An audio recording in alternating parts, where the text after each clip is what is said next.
Let's see, we are in Numbers chapter 34 now. There are certainly some administrative functions going on here that are recorded for us for the nation Israel, but they have implication for us beyond just administrative functions. As we're going to read through here. I'm sure we'll finish Numbers today. At least I would think we would. We're going to take a look at some of the things that God is having Moses instruct the children of Israel to hear and understand and expect them to follow through and execute. Remember, this is a group of people now who have endured anywhere from 0 to 40 years of marching around the wilderness, having been rescued from Egypt and watched an entire generation of 20 years old and over be purged from their nation, except for 3 people. There's only 3 alive at this point that were 20 years old and over. Those 3 would be Moses, Joshua, and Caleb. Aaron's dead. Aaron's son is now the high priest, Eleazar.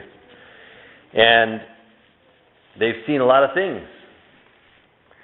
And we have God now giving them instruction for their preparation for them to occupy the bounded promised land on earth that God has given them for His purposes, of which are many, not the least of which is to be a particular location on earth, to be a light to the surrounding nations, that would be drawn by that light unto Yehovah rather than be driven from Him by false practices and idolatrous living. And so He's giving them instructions for their preparations before they go in and take the land and then handle it the way that God has designed for them to handle it.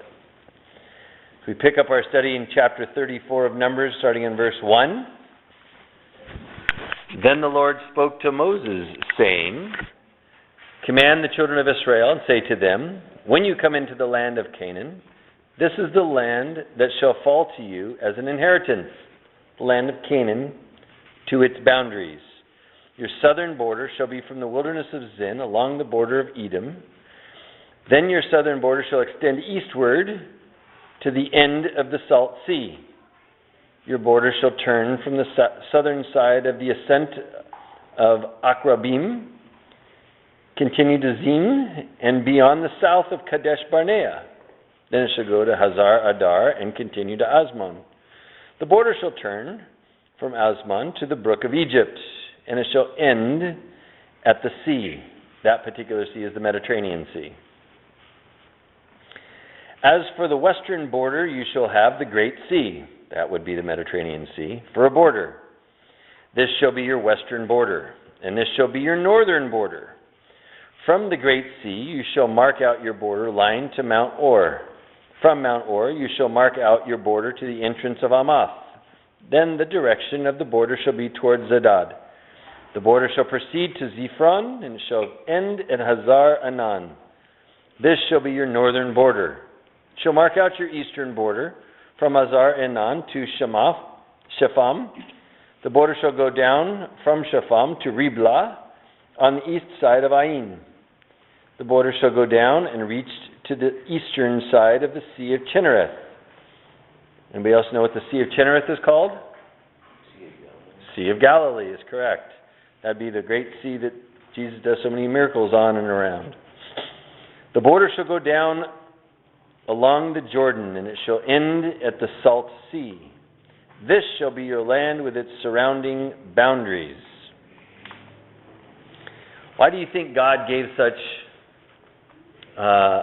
specific boundaries to the nation as to what their land would be? So Howard says so they would know who to wipe out. That would be one answer, clearly. So that whoever's within those boundaries needs to be wiped out or subdued, right? There's, I think, 7 nations he tells them to wipe out completely, and the rest of them they can subdue.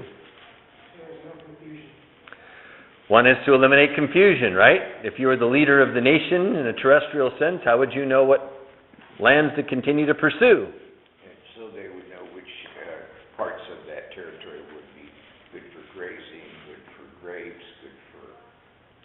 So that they also might discern then the different uses of the various terrains around the nation's lands.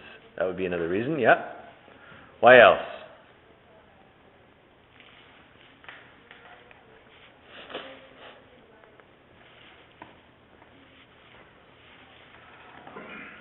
So they can say to anybody who opposed them that we're operating under God's directive. So if anybody opposed them, they were operating under God's directive. God said, these are the directions, and if you follow me, I'll bless you, right? And Howard points out, because this is the land that was promised to Abraham. Those are all very true, and not incorrect answers, but how do those things accomplish God's will? What is God trying to do?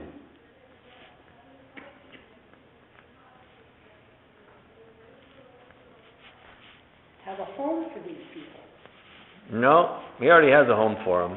Trying to establish a nation that would be different from anything else that exists on earth. Why would he be trying to, correct, Alex, trying to establish a nation that would be different from anything else on earth? Yes, why?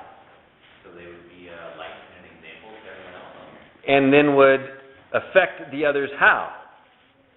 They'd be a light and an example to the others. They draw other people towards the Lord. The purpose is to use the nation Israel to make God known to the world. And so the boundaries are specific. What are all around the outsides of these boundaries? Anything else? Other people. Well, think about what is there outside these boundaries. What would have been there at that time? What's there now? Other nations. Other nations with varying degrees of operations and beliefs and worship and thoughts and management that are all competing with the truth. That are all contrary to what is true. And so God is setting up in the midst of all of these other competing nations a light.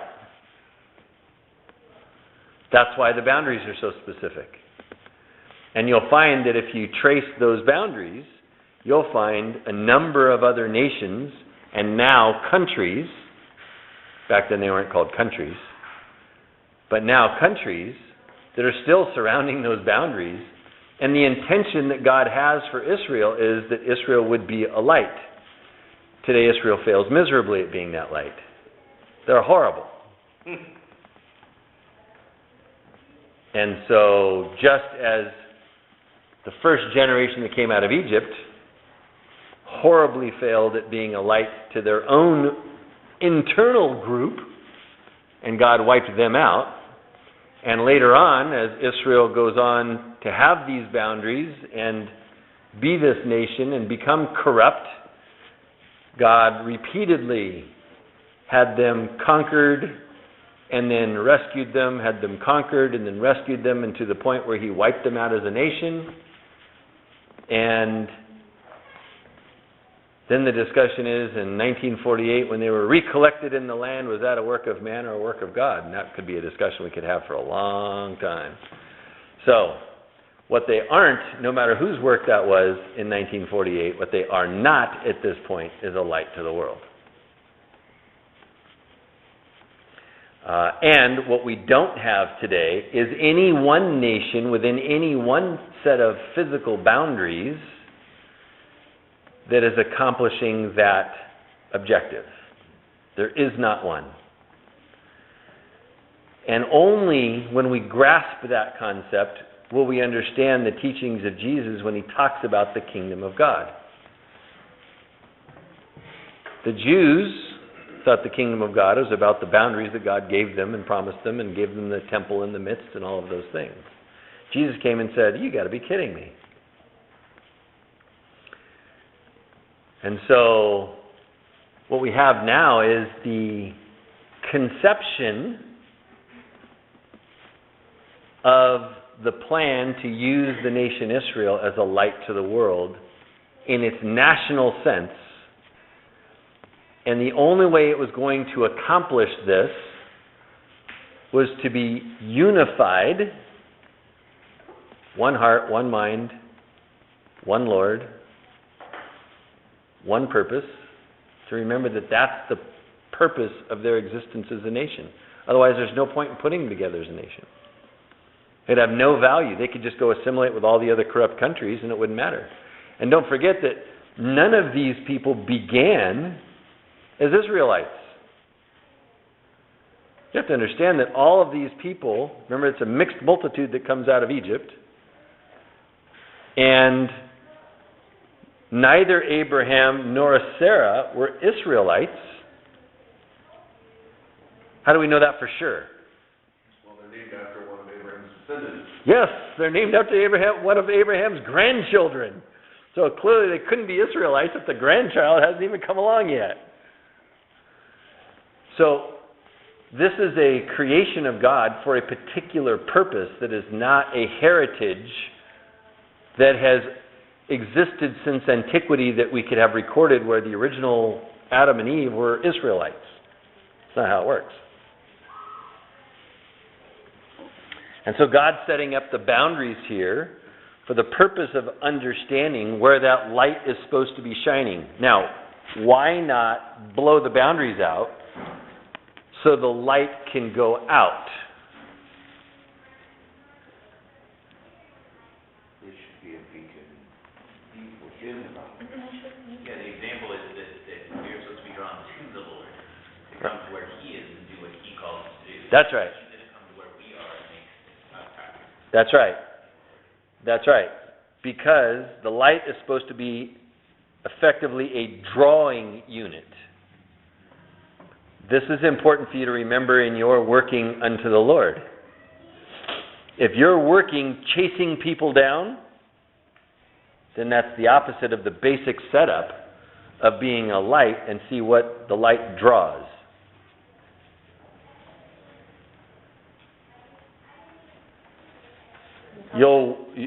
Sometimes it only draws flies. But you know what? We all were flies before the Lord turned us into something greater than a fly. That's the point. Whatever the light draws, by definition, from God's definition, is broken and needs redemption. First to thine own self be true. Exactly. And so we have to recognize that if we're just looking to attract the finest, we have no point in turning the light on, because that's not the purpose of the light.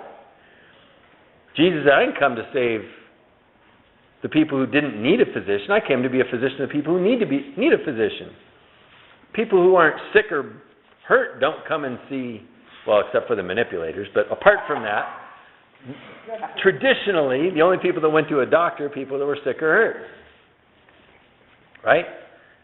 In the same way, a light is only useful for people who want light. So when we are light, what we're going to draw are the people who are moved to want light. Those people are normally people who are broken and in some kind of trouble, some kind of struggle.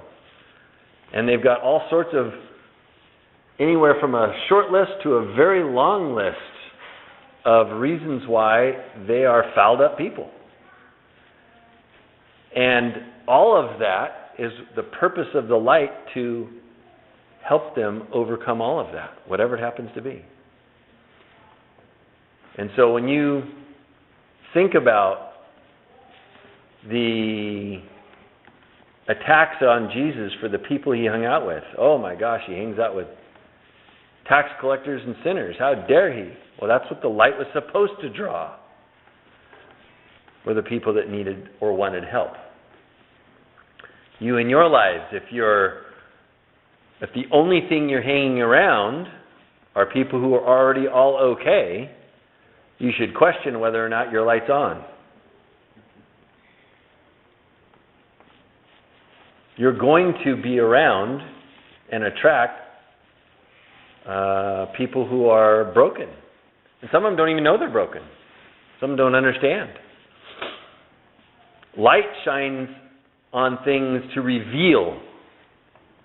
You see, they're walking in darkness. That revelation may not be theirs until you shine the light on it. So this nation was being plopped down in the midst of all these other nations to be a light to all these other nations so that the light would grow and spread.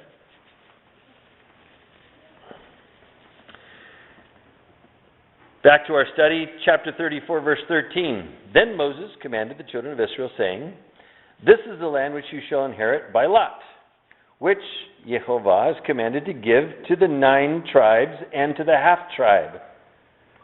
For the tribe of the children of Reuben, according to the house of their fathers, and the tribe of the children of Gad, according to the house of their fathers, have received their inheritance, and the half-tribe of Manasseh has received its inheritance. The 2 tribes and the half-tribe have received their inheritance on this side of the Jordan, across from Jericho, eastward, toward the sunrise." And Jehovah spoke to Moses, saying, "These are the names of the men who shall divide the land among you as an inheritance: Eleazar the priest, and Joshua the son of Nun. And you shall take 1 leader of every tribe to divide the land for the inheritance. These are the names of the men. From the tribe of Judah, Caleb the son of Jephunneh. From the tribe of the children of Simeon, Shemuel the son of Amihud. From the tribe of Benjamin, Elidad the son of Chision. A leader from the tribe of the children of Dan, Buki the son of Yogli. From the sons of Joseph,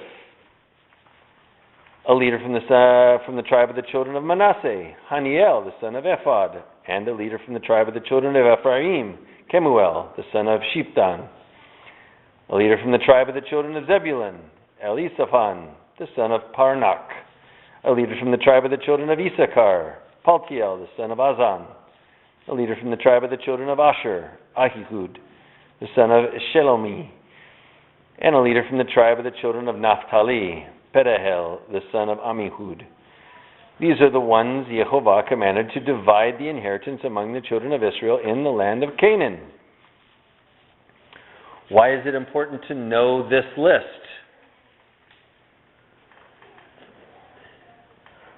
Well, I guess one, you can compare it to lists that were done before they went to the land in the first place, and recognize that the leaders now are not the same leaders, so all those previous leaders are dead.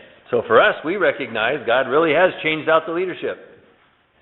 Right? And second, it lets all the people know who to go to, so they can figure out where they're going to live. And if you, God does tell them, okay, this tribe has this area. Yeah. But then within that, each family gets a space, and he didn't go that far down because he's got in charge. right, Got an issue with it, go talk to him. right, because these are the people God has put in the position of leadership and authority, right, to divide up the land. Do you understand that means authority? He didn't say to go ask the people if they wanted to divide up the land this way. So it was a position commissioned by God that brought forth with it the responsibility of the position and the authority of the position. Where do the responsibility and the authority of the position lie? In God. In God, that's right. They only receive it because it's been given to them. And the one who gave it to them can also take it away, just as he did the previous generation, who corruptly managed their responsibilities and were incorrect in executing their capacity, so God stripped them of it. Very interesting. Now, why today then do we have situations from a spiritual context? I'm not talking about a national context. From a spiritual context, why would we think then it's appropriate to elect our leaders? I'm not talking about presidents of a country or senators. I'm talking about pastors or elders or deacons in a church. Why would we think those people should be elected?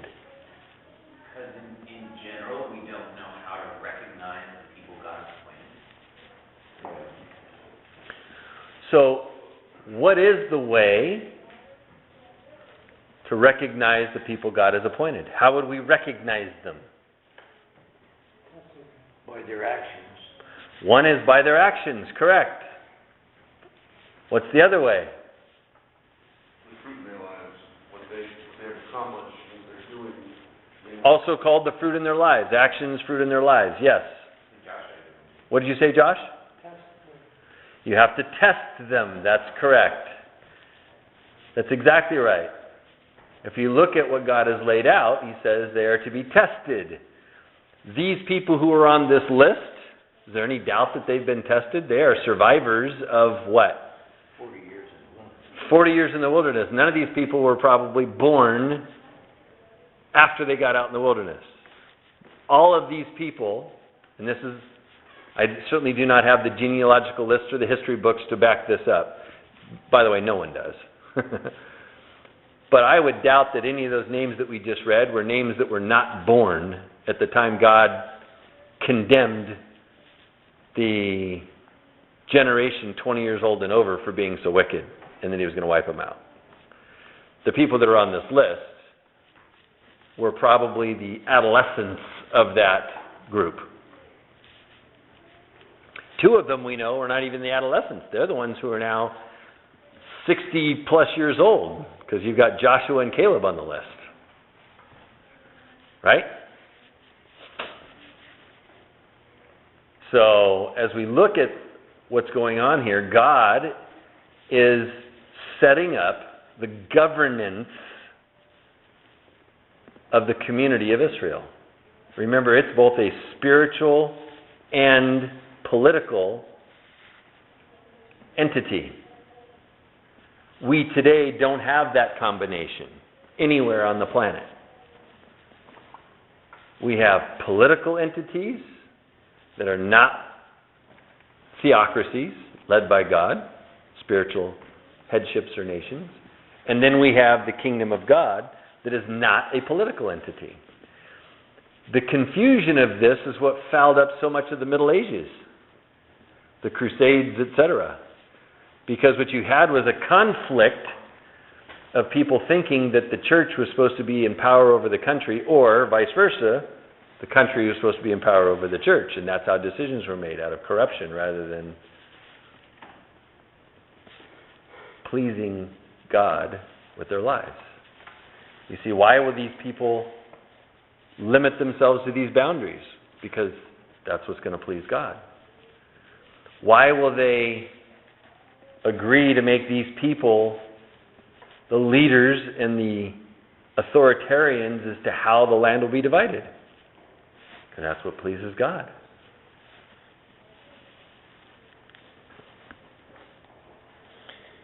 And so as we look at our own lives and go forward, we have to remember that this is how we're going to go about making our choices ourselves. Our own decisions are going to be made by deciding not whether or not we like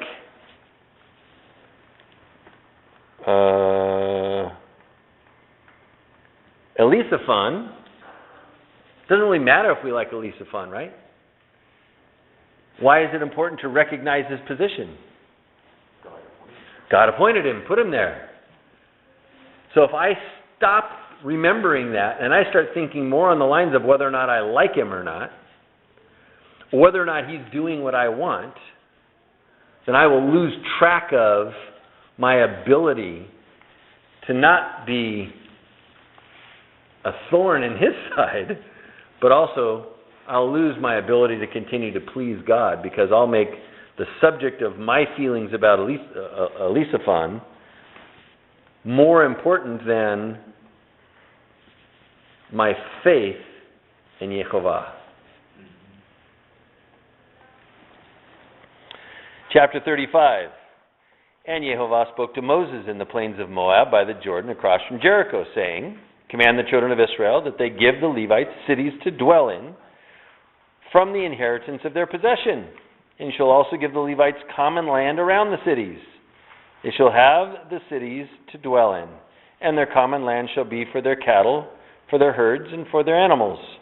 The common land of the cities which you will give the Levites shall extend from the wall of the city outward 1,000 cubits all around.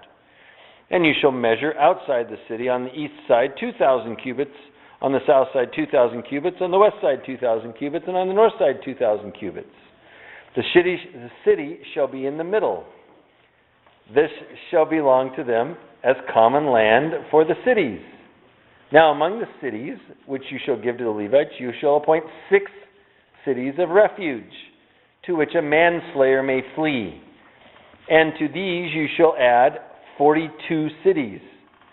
So all the cities you will give to the Levites shall be 48. These you shall give with their common land. And the cities which you will give shall be from the possession of the children of Israel. From the larger tribe you shall give many, from the smaller you shall give few. Each shall give some of its cities to the Levites in proportion to the inheritance that each receives. Then Jehovah spoke to Moses, saying, Speak to the children of Israel and say to them, When you cross the Jordan into the land of Canaan, then you shall appoint cities to be cities of refuge for you, that the manslayer who kills any person accidentally may flee there. They shall be cities of refuge for you from the avenger, that the manslayer may not die until he stands before the congregation in judgment. And of the cities which you give, you shall have 6 cities of refuge. You shall appoint 3 cities on this side of the Jordan, and 3 cities you shall appoint in the land of Canaan, which will be cities of refuge. These 6 cities shall be for refuge for the children of Israel, for the stranger, and for the sojourner among them, that anyone who kills a person accidentally may flee there. But if he strikes him with an iron implement so that he dies, he is a murderer. The murderer shall surely be put to death. And if he strikes him with a stone in the hand, by which one could die, he does die, he is a murderer. The murderer shall surely be put to death. Or if he strikes him with a wooden hand weapon, by which one could die, and he does die, he is a murderer. The murderer shall surely be put to death. The avenger of blood himself shall put the murderer to death. When he meets him, he shall put him to death. If he pushes him out of hatred, or, while lying in wait, hurls something at him so that he dies, or, in enmity, he strikes him with his hand so that he dies, the one who struck him shall surely be put to death. He's a murderer. The avenger of blood shall put the murderer to death when he meets him. However, if he pushes him suddenly without enmity, or throws anything at him without lying in wait, or uses a stone by which a man could die, throwing it at him without seeing him, so that he dies, while he was not his enemy or seeking his harm, then the congregation shall judge between the manslayer and the avenger of blood according to these judgments. So the congregation shall deliver the manslayer from the hand of the avenger of blood, and the congregation shall return him to the city of refuge where he had fled, and he shall remain there until the death of the high priest, who was anointed with the holy oil. But if the manslayer at any time goes outside the limits of the city of refuge where he fled, and the avenger of blood finds him outside the limits of his city of refuge, and the avenger of blood kills the manslayer, he shall not be guilty of blood, because he should have remained in his city of refuge until the death of the high priest. But after the death of the high priest, the manslayer may return to the land of his possession. And these things shall be a statute of judgment to you throughout your generations and all your dwellings. Whoever kills a person, the murderer shall be put to death on the testimony of witnesses. But one witness is not sufficient testimony against a person for the death penalty. Moreover, you shall take no ransom for the life of a murderer who is guilty of death, but he shall surely be put to death. And you shall take no ransom for him who has fled to his city of refuge, that he may return to dwell in the land before the death of the priest. So you shall not pollute the land where you are, for blood defiles the land, and no atonement can be made for the land, for the blood that is shed on it, except by the blood of him who shed it. Therefore, do not defile the land which you inhabit, in the midst of which I dwell. For I, Jehovah, dwell among the children of Israel. interesting subject. First is, now think about this. Think about your life ministry and compare it to, you have been rescued out of a very oppressive nation. And your rescuer has brought you and your family out of that nation. And as you are, shortly after you have come out of that nation, your rescuer has declared that your older family members are so corrupt that they can't be saved, that he's going to wipe them out. And in order to make this happen, he's going to make you march for 40 years, roughly, around a wilderness as he provides manna to eat and rock or water from a rock. And he's going to defend you against all of your enemies. By which, in order to have that defense, you must, in fact, assemble as an army, take up your arms, and go out and fight. Along the way, people that you know are going to become corrupt in heart and mind. And God is going to either send snakes to bite them and kill them, a plague to wipe them out through sickness, or fire on the edges of the camp. He's also going to permit your attackers to tempt you to depart from him. Then, if you endure all of that, he is going to give you an inheritance in the land, part of which you must then instantly give away to others that will live in your midst, and you will gain no benefit monetarily from their occupation of your inheritance. It's for them. It's not for you. And in addition, those people that are going to occupy that part of your inheritance that you're going to give to them, you need to continually give to them that which you earn through the sweat of your brow.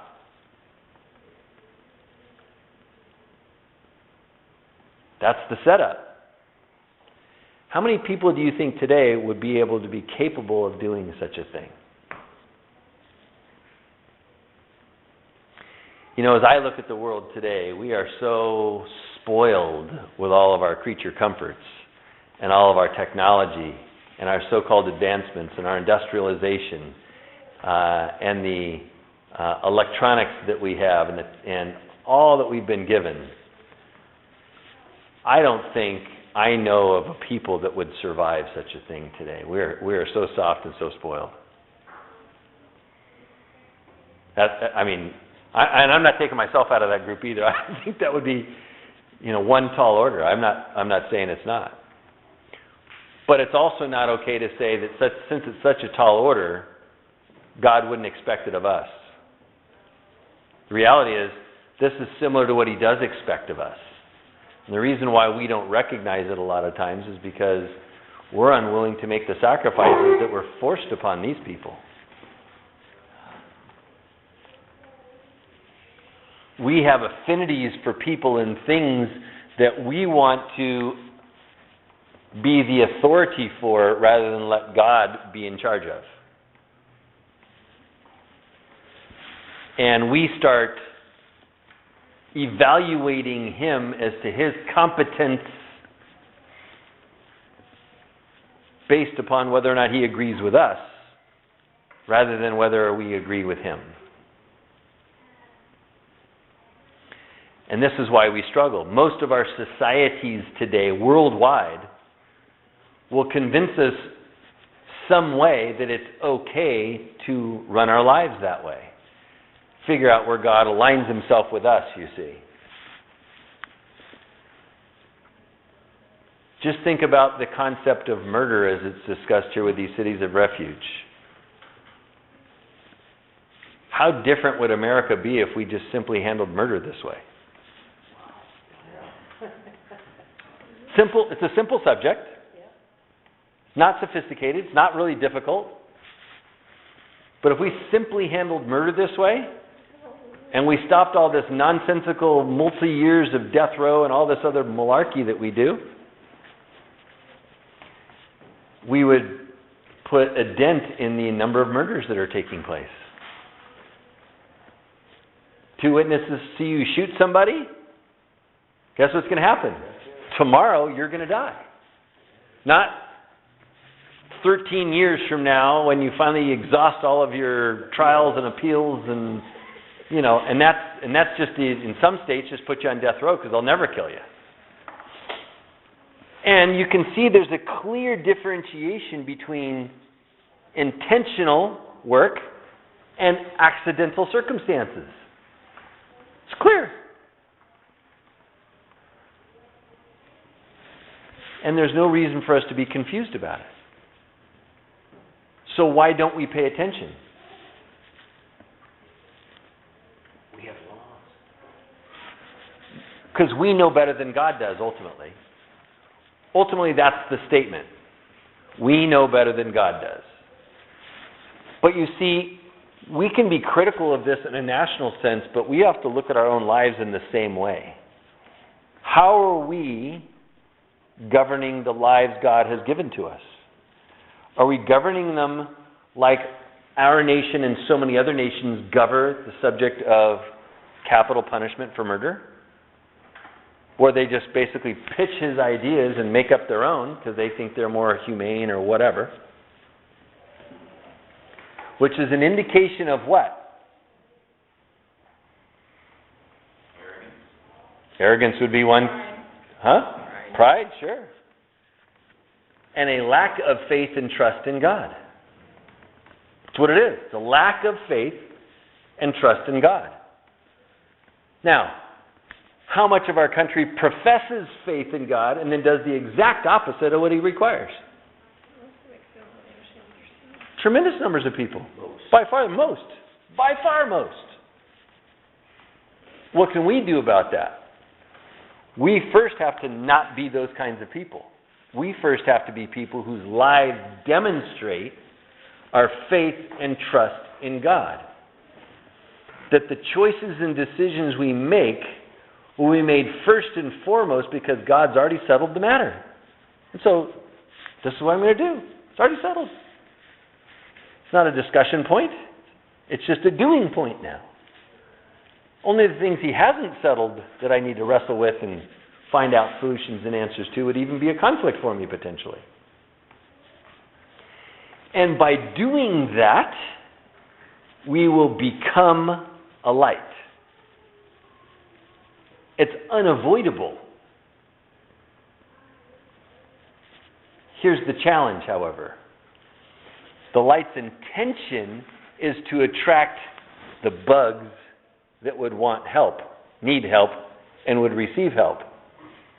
You have the other problem. It also alerts your enemy as to where you are. Simultaneously. That's the part people are uncomfortable with. The beacon is also a signal. The beacon's also a signal, that's right. And so, we don't like the fact that the enemy then finds out who we are, where we are, and can come and attack us. And how does he normally do that? Through people. So as the people are coming to the light, you don't know if these are people who are coming for help or who are coming as attackers, minions of the enemy. You don't know. But if we're ever going to be emulators of the life of Jesus, that in and of itself does not determine if we're going to be light. We have to be willing to expose ourselves to the attackers in order to help the ones that need help. And if you don't, you can't help them. That's right. Now, the ones you're going to attract, you may find, as Jesus did when He was a young man, that your immediate family are your attackers. And people you've never met before are the ones coming for help. Who are the ones that made fun of him but his own brothers? Until after he was resurrected and they went, oh, now we get it. Thus we have the book of Jude, for example. So, it's important that we see what God is setting up here is very precise governance of His kingdom as well. And that precise governance is set up so that good can rule and reign. Why, if somebody puts somebody to death intentionally, should they be put to death? The answer is, beyond just what he said so, he says, so that you don't defile my kingdom. Blood defiles. It defiles it. It corrupts it. It's cancerous, and the whole thing will become toxic if you don't do something about it. So your refusing to do something about it is corrupting yourself, is what he's saying. Now, we're either going to have faith and trust in Him and believe Him, or we're going to make it up as we go and say, no, that's not true. I can be uncorrupted and still not do what He's telling me to do. I can set aside what He said, and I think I can do it without becoming corrupted. Well, how many things in our lives do we do that way? We better take an inventory and make sure there aren't any, because that's exactly how we become corrupted. The reason people fall away over time is because the little foxes are there eating parts of the good vineyard up until it's a crappy vineyard. It's a dead vineyard. And there's nothing of value of it left anymore. And people who formerly were once dedicated followers of Christ can become followers of the devil by not attending consistently to those facets of their life to show the honor and glory to the one who has redeemed them on a consistent basis. And those of us who are in their circle, when we find out that their lives are slipping, we don't do anything about it. We're conflict averse, so we don't press in. We don't say to the person, hey, do you realize you're heading off course? Is that what you want to do? Do you want to forfeit that which has been promised? Is whatever it is you're heading off for really worth it? And so we have this condition here with murder. If it's intentional, you kill him, because that's the only way to keep pure the nation. So then you have the one who commits accidental death upon someone else. Why do they have to go to the city of refuge? Because the standing law is eye for an eye, tooth for a tooth. And so if you kill someone even unintentionally by the law, your life is to be taken. And so God has given a place of mercy for those who killed to escape retribution. I have a space on the name. Oh, Avenger? what? The Avenger? Yeah, thank you.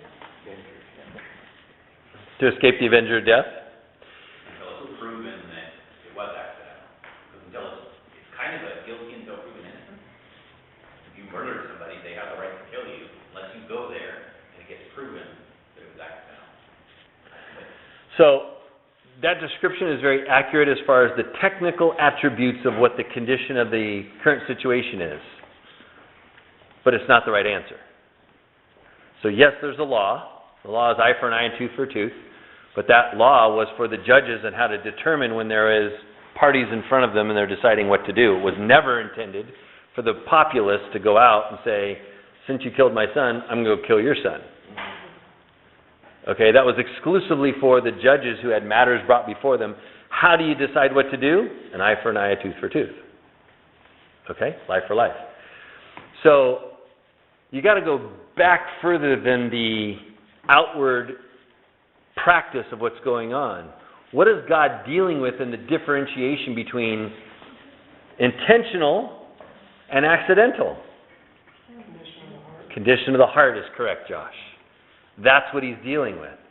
You see, he is not trying to bring his wrath on people whose heart was genuinely good and an accident takes place. No, but he does plan wrath on those people whose heart is contrary to him and has no intention of turning to him. They're going to get his wrath. As they should. But somebody who going along in the course of life accidentally does something that is costly, God says, we're looking at your heart first, not just the fact that somebody's dead. Because in both cases, the person's still just as dead. Yes. And the person still have family. And the person still have family, and there's still consequences, and there's still mourning, and there's still grief and all those things. But what are you looking at is what's behind it. Okay? Recently, there was the big fire in California called the Carr Fire that burned down all this stuff out in Redding area, right? Lots of homes lost, and people died, and all sorts of things. It started because somebody was driving down the road, the tire blew out, the rim scraped on the asphalt ground, and sparks flew off into the grass and started this fire. Should we make them responsible for this fire? Do you see? Clearly that's accidental. But the kids who go off and shoot fireworks out in the middle of the grass and set the whole town on fire, should we give them the same benefit? No. They didn't intend to start a fire, but they were still doing something that wasn't good. You see, the point is, that's why God says, if you're using an iron implement and you say, oh, I didn't mean to kill him, he says, too bad, you knew the iron implement was deadly. Should have never picked it up. Just like we knew the fireworks were highly dangerous at this time, and we should have never thought about using them. You follow? That's the risk you run. That's the risk you run.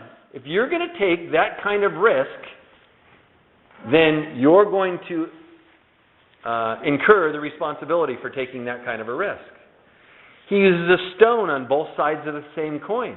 The stone in the one hand is, if I pick the stone up in my hand and I chase you down and smack you in the temple with it and kill you, I'm a murderer. But if I'm out cleaning up stones on my property and I chuck one out in the trees just to get it out of the way, and you're out there and it hits you in the head and you die, you're still just as dead in either instance. But in one case, my hatred and malice in my heart to chase you down and kill you with the stone in my hand is what makes me a murderer. In the other sense, I didn't even know you were there. And had I known, I wouldn't have thrown the stone at you. The purpose of throwing the stone wasn't to do anything with you. It was to clear it from my land, which was a common practice for them back then, by the way.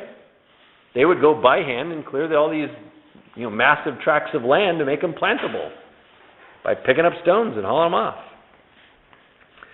So it's important to recognize the difference. The city of refuge is to be seen as a personification of Jesus. It's a type of Christ. You have to run into Christ to have mercy, the protection. Why could they come out after the death of the high priest? Christ is our high priest. His death absolves us of the guilt of that sin. This person is now absolved of the guilt of that accidental death, of the death of the high priest. But we need to be using, and those are all very true things, and we can academically study that all we want, but the purpose of this discussion really is for us to assess our own lives, the condition of our heart. Most people defend themselves on what they did or didn't do. We should be looking at our own hearts. If we're drawn to something that God does not want us to be drawn to, that is something we must work on. We've got to cast that off, as the Holy Spirit tells us in the New Testament. We've got to stop that desire and replace it with a higher level desire.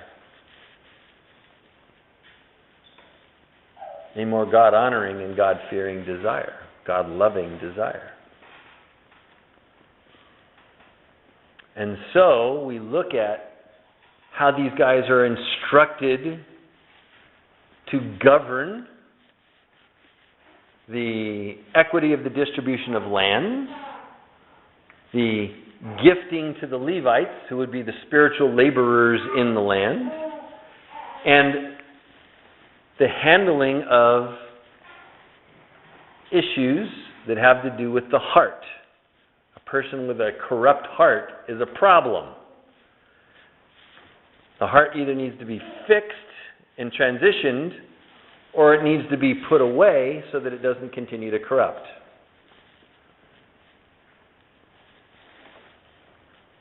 And a person who accidentally does something without their heart already being corrupt is not going to be somebody that we're going to attack in the same way as somebody who is clearly a minion of the devil. But it is still something that has to be addressed. Still has to be addressed. You don't just say, oh, this person comes and gives their testimony. Oops, I didn't mean to do that. Okay, no problem. No, it's still a problem. Somebody's still dead. We don't just get to ignore all of that. And furthermore, there should be responsible parties that this person has to go before in judgment and to hear from the Lord as to whether or not this person's heart was good or evil. That's how they were supposed to judge. And determine whether or not this person should be given over to the avenger of blood to be put to death, or whether they should be protected from the avenger. It seems to me there's some gray zones in here too. You have an agricultural society, but you also have a warrior society. They just got all of their enemies out of Canaan. They're hyper vigilant. They're on warrior mode, and Yeah. And so out of anger, kind of accidental, and it'd be nice to have some peers look at that whole situation and some witnesses say, Right. He didn't really look, he just tossed it, but he was really angry, so, Yeah. And it needs to be third-party judges that are adjudicating the matter. That was the purpose of why God set it up that way. Yeah. All right, so one final chapter and subject here. Chapter 36. Now the chief fathers of the families of the children of Gilead, the son of Machir, the son of Manasseh, of the families of the sons of Joseph, came near and spoke before Moses and before the leaders of the chief fathers of the children of Israel. You notice these people are not taking matters into their own hands about what we're about to read. They're going to the governing authorities and saying, hey, we have a problem, can you help us solve it?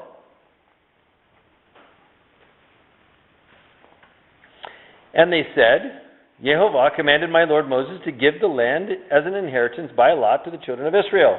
And my lord was commanded by Jehovah to give the inheritance of our brother Zelophehad to his daughters. Now, if they are married to any of the sons of the other tribes of the children of Israel, then their inheritance will be taken from the inheritance of our fathers, and it will be added to the inheritance of the tribe into which they marry. So it will be taken from the lot of our inheritance. And when the Jubilee of the children of Israel comes, then their inheritance will be added to the inheritance of the tribe into which they marry. So their inheritance will be taken away from the inheritance of the tribe of our fathers. Then Moses commanded the children of Israel, according to the word of Jehovah, saying, what the tribe of sons of Joseph speaks is right. You notice it says, according to the words of Jehovah, which means, in a very short phrase there, God tells us, and what did Moses do? He went and asked God what the solution is. And God gave him a solution, and then Moses went back and told him. This is what Jehovah commands, verse 6, concerning the daughters of Zelophehad, saying, let them marry whom they think best, but they may marry only within the family of their father's tribe.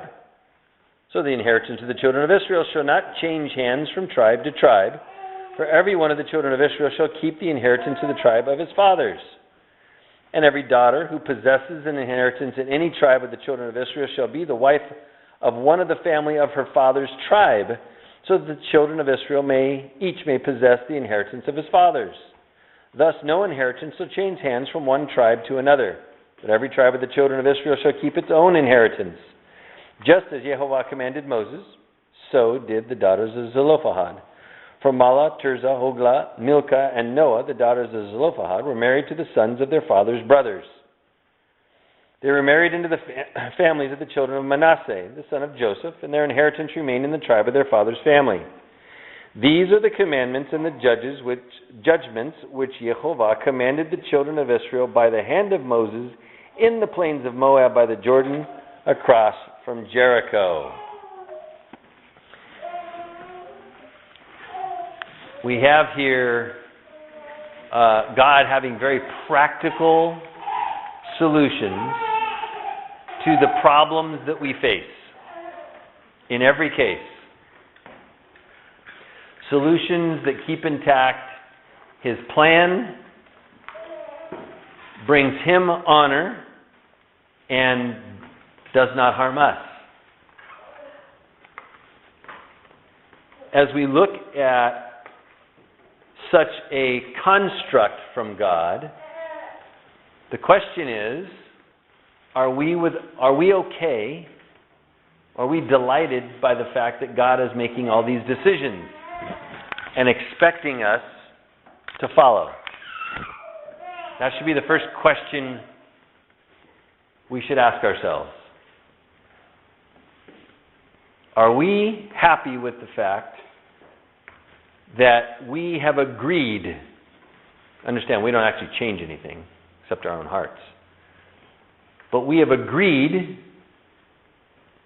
that it's better to listen to and follow God in all of His ways rather than just make it up as we go.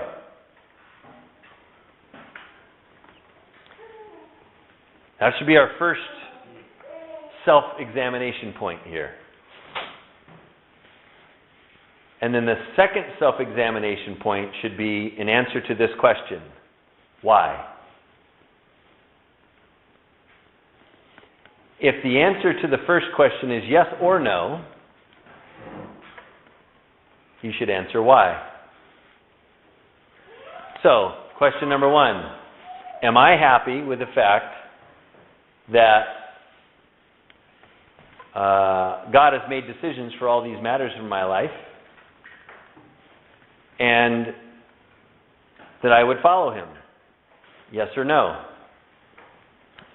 If the answer is no, why not? Why am I unhappy about it? If the answer is yes, why am I happy about it? Because if I don't have an answer to the second question, the first answer won't do me any good. How many of us in our lives, growing up until the point that we are now, have always followed the instructions given to us by our authorities? Okay? So ask yourself the question, why didn't you follow the instruction?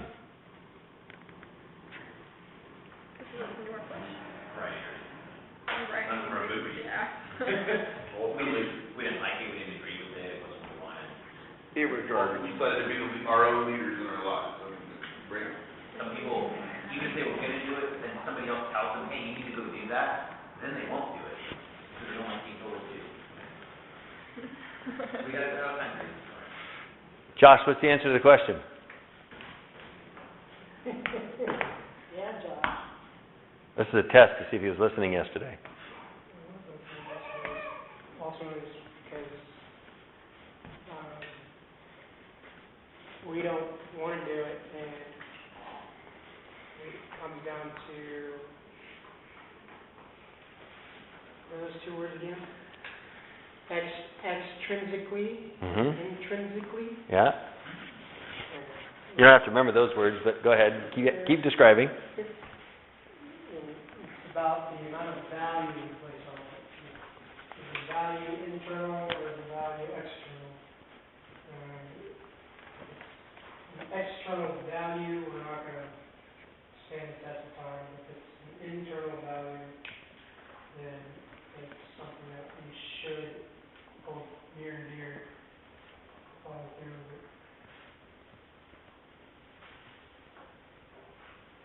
That's how I understand it. Yeah, the first question is, do I value His sovereignty? Yes or no? And then, whatever your answer is, ask yourself the question, why? Let me give you two short answers. If the answer is no, the answer is to why is because I want something else more. Just that simple. Something else is different. I want something else more. If the answer is yes, the answer to why is because I don't want something else more. Doesn't mean I don't want anything else, but I don't want anything else more than His sovereignty in my life.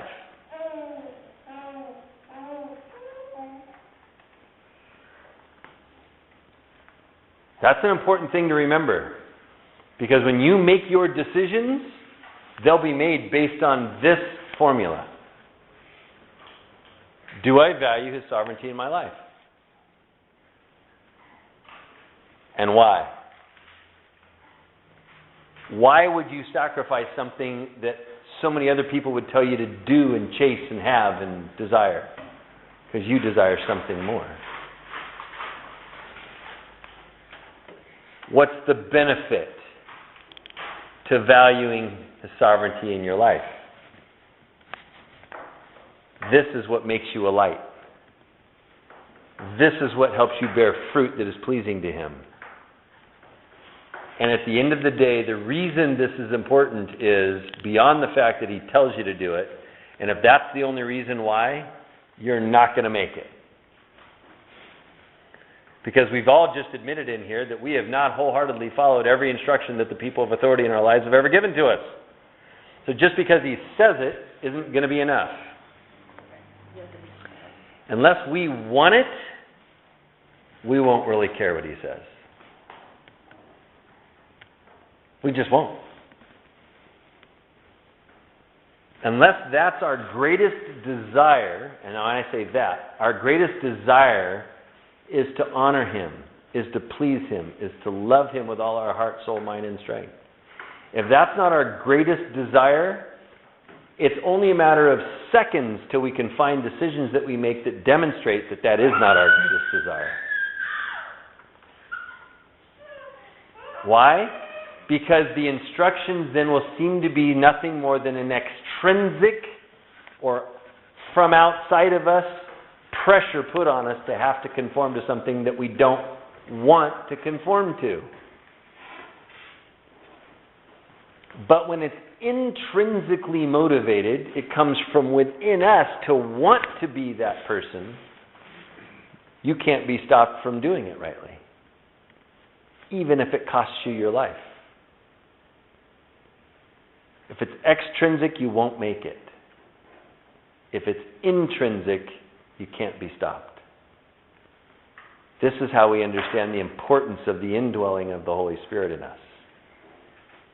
When He lives in us, those things become intrinsic to us. He builds them in us. We seek them, He builds them, we become them. If it's just extrinsically layered on top over and over again, it's just a matter of time and circumstance and situations till we reveal that we really want something else more. These people are being told, here's the construct, and the reason for doing this is to be a light to the world, to attract the rest of the world to you. Some of those you attract are going to want your help, and you need to be prepared to love them and help them. Some of them you're going to attract are going to be your enemies that want to put you to death. And in order to help the first group, you have to expose yourself to the second group. There's no way around it. And now we see why Jesus came in the flesh and had to die. The only way he could help those that would be his is he had to expose himself to his enemies that didn't want to be his, and give them the opportunity to do what they did to him. In order for us to be like Christ, we have to be willing to live the same way. Starting at home first, and then in our jobs, our communities, etc.